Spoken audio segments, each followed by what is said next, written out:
আসসালামু আলাইকুম। Learning school YouTube চ্যানেলের পক্ষ থেকে সবাইকে স্বাগত। তো আমরা আজকে জব ম্যাথ প্র্যাকটিস সেটের এর আগে আমরা প্র্যাকটিস সেটের উপর অনেকগুলো ভিডিও দেওয়া হয়েছে। তো আজকে আমরা মূলত 12 থেকে করব। তো আগের ভিডিওগুলো দেখে নেবেন। আগে লাভ ক্ষতি সুদ কষা দেন 1 থেকে 10 পর্যন্ত দেওয়া হয়েছিল। তো দেখেন 12 নম্বর অঙ্কটা কি আছে। এখন অনেকে যে কেন পারেন না, কারণ আমাদের যারা 508টা ম্যাথ করছেন এগুলো অঙ্কগুলো পারার কথা। এটা খুব সহজ একটা জিনিস। দেখেন চিনির মূল্য 20% কমলো, কিন্তু চিনির ব্যবহার 20% বৃদ্ধি পেল। চিনি বাবদ ব্যয় শতকরা কত বাড়লো বা কমবো, এইটা আমরা একটা সূত্র দিয়ে করছিলাম a plus B ab by 100। দেখেন যদি চিনি যদি কমে ওইটা মাইনাস হবে, তো আমরা ধরে নিলাম এটা হইতেছে কমলো আর বিটা বাড়লো, একই জিনিস এটা যখন একটু ধরিল।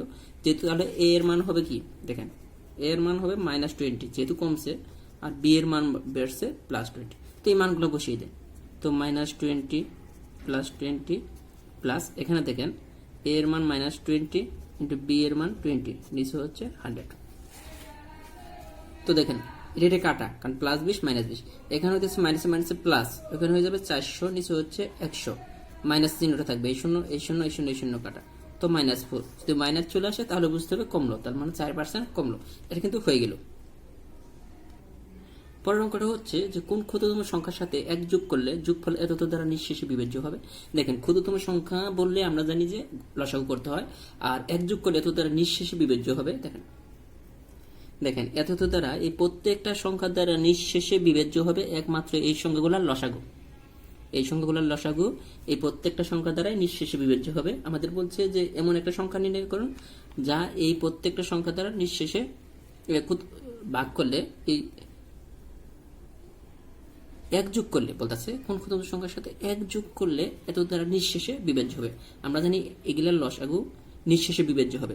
তো লসাগু থেকে যদি আপনি 1 মাইনাস করেন, তো তাহলে এই অ্যান্সারটা হয়ে যাবে, কারণ লসাগু তো নিঃশেষে বিভাজ্য হচ্ছে। কেন হবে আমি দেখাই যে এগুলো লসাগু কত। দেখেন 3, 6, 12, 15, এটা লসাগু বের করে শর্টকাট একটা পদ্ধতি দেখাই। যেমন দেখবেন যে সবচেয়ে ছোট যে সংখ্যা, ছোট সংখ্যা দ্বারা পরের সংখ্যার যে কোনো একটা বাদ গেলেই হলো, তাহলে এটা বাদ। যেমন এটা দ্বারা এই 6কে বাদ যায়, এটা বাদ। আবার এটা দ্বারা এই 12কে বাদ যায়, এই 6 বাদ। 12 দ্বারা 15 বাদ যায় না, তাহলে এই দুইটার আপনি লসাগু নির্ণয় করেন। তো আমরা জানি এইভাবে করতে পারি। 3, 4, 12, 3, 5, 15, তো 4, 5, 20, 3, 20, 60। তো এগুলো লসাগু হচ্ছে 60। তার মানে 60কে এই প্রত্যেকটা সংখ্যা দ্বারা কি হয়, নিঃশেষে ভাগ যায়।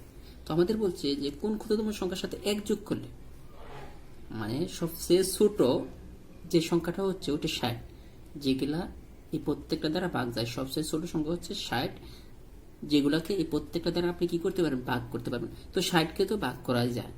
তো বলছে কোন ক্ষুদ্রতম সংখ্যার সাথে 1 যোগ করলে। তো দেখেন আমরা যদি সংখ্যাটা যদি হয় 59, তার সাথে যদি 1 যোগ করি তাহলে হচ্ছে 60। তো 60কে ভাগ যায়, এই জন্য এই ধরনের অঙ্ক আসলে সবসময় লসাগু বের করে 1 বিয়োগ করে দিলে অ্যান্সারটা চলে আসবে। পরের অঙ্কটা দেখেন, এখানে দেওয়া আছে এটা এত এর মান কত। তো দেখেন এটা আমাদের p plus 1/p whole square, এটার মান চাইছে। তো এটা যদি আমরা মাইনাসেরটা নিই, তো এখানে প্লাসের জায়গায় যদি মাইনাস আনি, যেহেতু মাইনাসের মান আনতে হবে 1/p, এটা হোল স্কয়ার। এখানে যদি মাইনাস আন, এখানে প্লাস 4 × p × 1/p, এটা ডিরেক্ট সূত্র। এই p কাটা, কারণ উপরে নিচে। তো আপনি মান বসিয়ে দেন, এখানে 5 স্কয়ার প্লাস 4, দেখেন 25, 29। তো অ্যান্সার কিন্তু চলে আসছে। এগুলো আপনাকে এইভাবে করতে হবে। আমাদের জব ম্যাথ বইটা যদি আপনি দেখেন বা ভালোভাবে করেন, এই অঙ্কগুলো নিজে থেকে পারার কথা। এরপরে দেখেন কি বলা আছে, এত এর উৎপাদক কি আছে, 2x² - x - 3।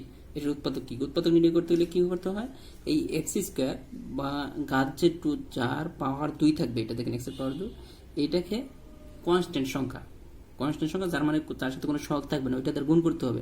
তার মানে এটাকে এটা দ্বারা গুণ করতে হবে, এটা থেকে এটা দ্বারা গুণ করে 6কে এমনভাবে ভাঙতে হবে, যেমন এটাকে যদি আমরা উৎপাদক বিশ্লেষণ করি বা ভাঙি, তো 3 × 6, যাতে এখানে 1 পাওয়া যায়, -1 পাওয়া যায়। তো -1 পাওয়া যায় সিস্টেম কি, দেখেন 2x², এখানে যদি আমরা লিখি -3x + 2x - 3, এই লাইন আর এই লাইনের মধ্যে কোনো পার্থক্য নেই।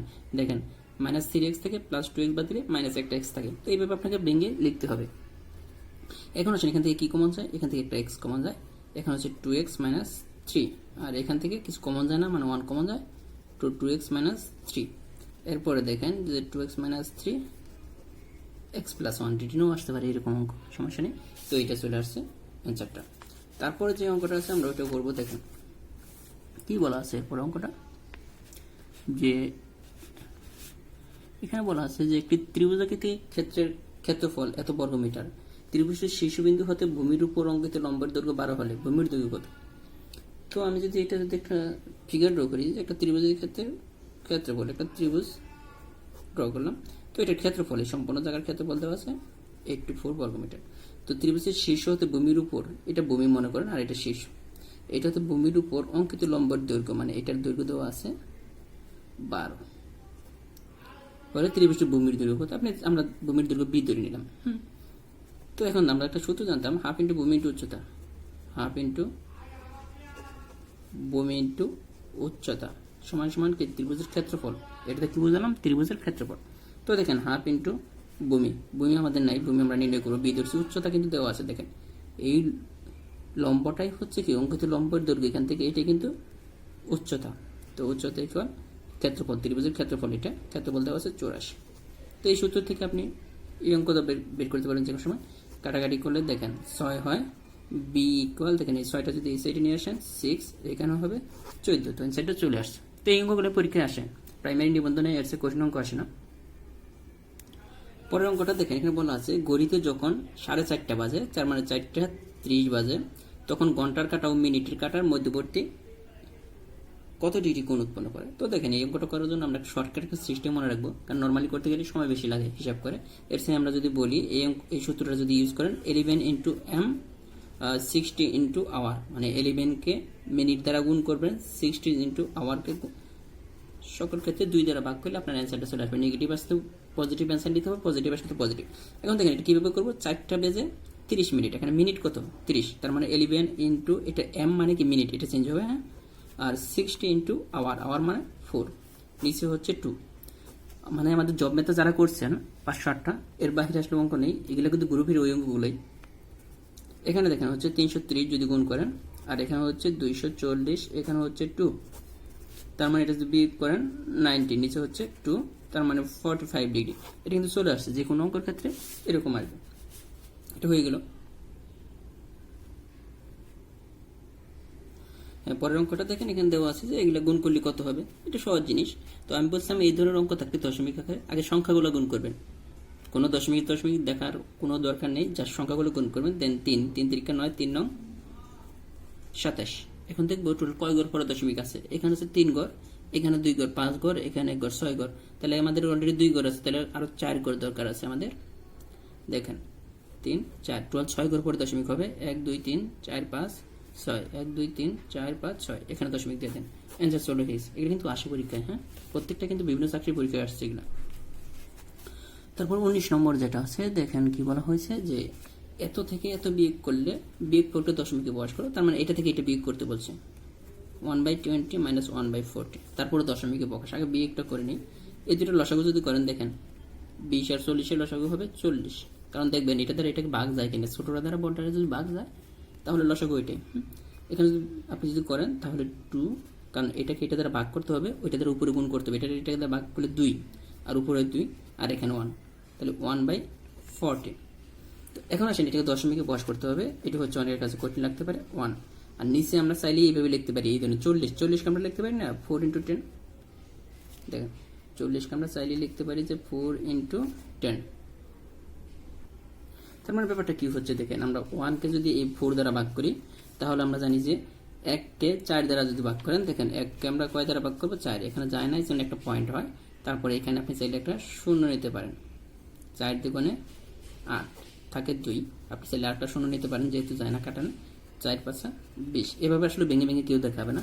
এখানে দেখেন 0.25, 1 কে যদি 4 দ্বারা ভাগ করেন, এটা হচ্ছে 0.25, আর নিচে হচ্ছে 10, আর নিচে যদি 10 বা 100 এই ধরনের সংখ্যা দ্বারা যদি গুণ করেন, কোনো সংখ্যাকে যে ভাগ করেন 100 1000 1000 10000 20000, নিচে যে কয়টা শূন্য থাকবে এগুলো শুধু 1 থাকলেই, হ্যাঁ, 4000 5000 হলে যে কয়টা শূন্য থাকবে দশমিক ঠিক তত ঘর সরে যাবে এই দিক থেকে ডান দিক, দশমিক এই ডান দিক থেকে বাম দিকে ঠিক তত ঘর সরে যাবে। এখানে দেখেন নিচে একটা শূন্য আছে, দশমিকটা আছে না, আরো 1 ঘর সরে যাবে, তার মানে এখানে ছিল, এখানে দশমিক আছে, তাহলে আরো এক ঘর সরে যাবে, তো এক ঘর নেই, এক ঘর নিয়ে নিলাম, এই জন্য দশমিকটা এখানে হয়ে গেল, এর দশমিকে প্রকাশ হয়ে গেল। এরপর দেখেন বলা আছে দুটি নির্দিষ্ট বিন্দুতে কতগুলো বৃত্ত আঁকা যায়। দুটি নির্দিষ্ট বিন্দুতে অসংখ্য বৃত্ত আঁকা যায়, যদি আমাদের বই একটি আছে, এটা হবে না, অসংখ্য বৃত্ত আঁকা যায় দুইটা নির্দিষ্ট বিন্দুতে। যেমন কিভাবে আঁকা যায় দেখুন, এটা দুইটা নির্দিষ্ট বিন্দু, আপনি সাইডে এইভাবে একটা বৃত্ত আঁকাইতে পারেন, এইভাবে আঁকাইলাম।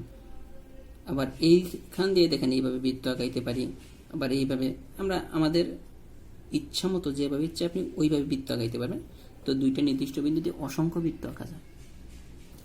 এরপরে সুদ কষার যে অঙ্কটা আছে এটা আমরা করবো না, কারণ সুদ কষার সকল অঙ্ক একসাথে করে দেওয়া আছে প্র্যাকটিস সেটের। তো এরপর আমরা করবো 22 নম্বর অঙ্কটা। এখানে বলা আছে দেখেন, যে কাজটি 70 জন শ্রমিক 30 দিনে করতে পারে, সে কাজটি 12 দিনে সম্পন্ন করতে হলে কতজন শ্রমিকের প্রয়োজন।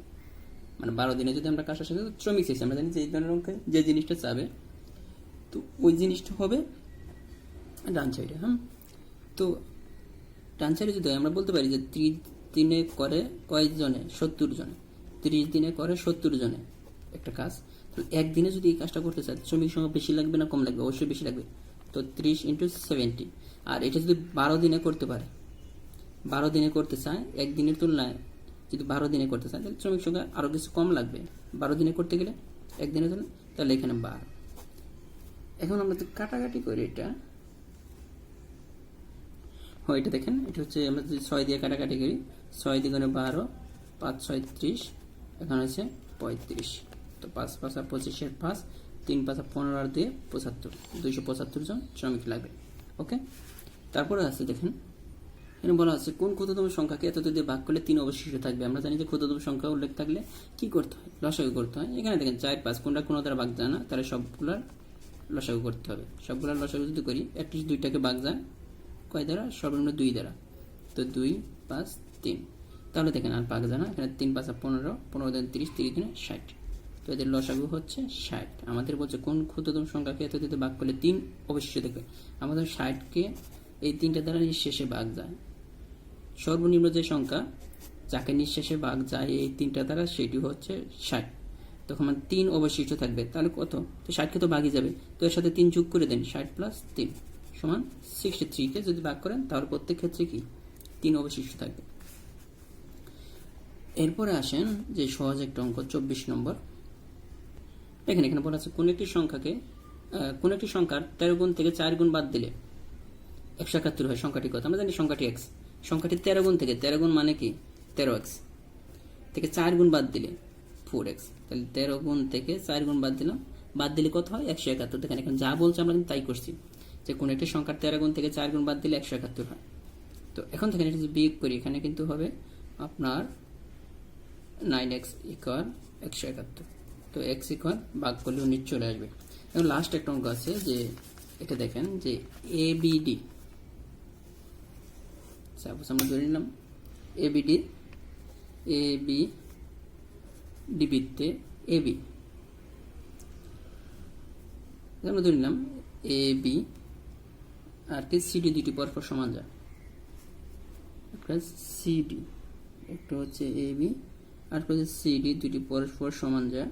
আমাদের সমান দুইটা যে আগাইতে হবে, এই দুইটা যদি এখানে সম্ভব না, তারপর আমরা দেখি যে এইভাবে মনে করুন AB আর এটা দিলাম CD, এটা আমরা B দিলাম, AB আর CD দুটি পরস্পর যায়, তারা P বিন্দুতে ছেদ করছে।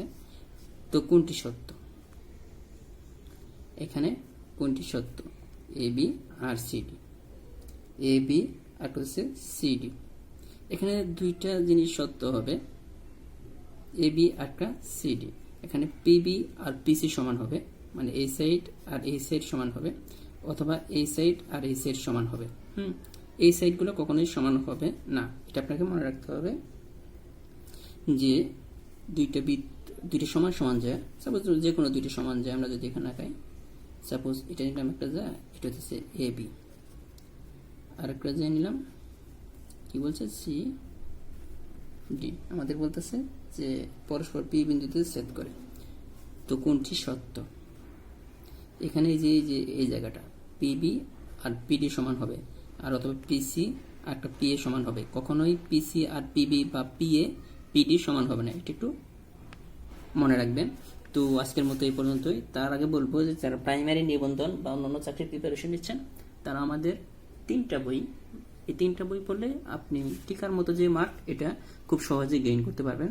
কারণ আমাদের বইগুলা প্রাইমারি নিবন্ধন বিসিএস বাদে প্রাইমারি নিবন্ধন মন্ত্রণালয় অন্যান্য সরকারি জবের জন্য রচিত। বইগুলো খুব শর্ট আকারে, জাস্ট এই সিলেবাসে, কারণ বিসিএস জন্য অনেক বেশি পড়তে হয়, এগুলোর জন্য খুব কম পড়লেই হয়। তো আমাদের 3টা বই, জব ম্যাথ, তারপর জব ডাইজেস্ট, জব ইংলিশ, 3টা বই যদি পড়েন তাহলে আপনার ক্লিয়ার হয়ে যাবে। আর যারা ডিটেলস ম্যাথ শিখতে চান তারা আমাদের রিটেন বইতে কাট করতে পারেন। যে কোনো সরকারি সেক্টর পরীক্ষায় এই রিটেন ম্যাথ বই থেকে 100% কমন পাবেন। তো ধন্যবাদ সবাইকে। ভালো লাগলে ভিডিওটি অবশ্যই শেয়ার করবেন। আল্লাহ হাফেজ।